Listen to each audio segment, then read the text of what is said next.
Formatting text. First, highlight the text using your mouse cursor.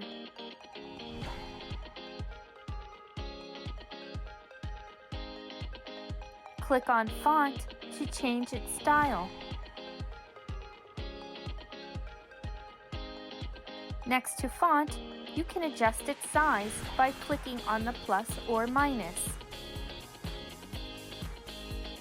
Click on Bold, Italicize, or Underline icons to apply these enhancements to your text.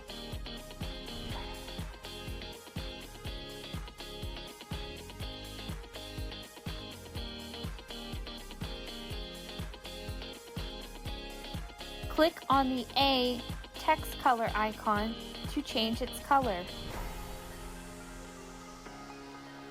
If you're formatting word art, simply click the word art and then click Fill Color Bucket icon to choose its inside main color. Then click the border line icon to change the color of the border. Click Border Weight to adjust its thickness, and click Border Dash to change the lining.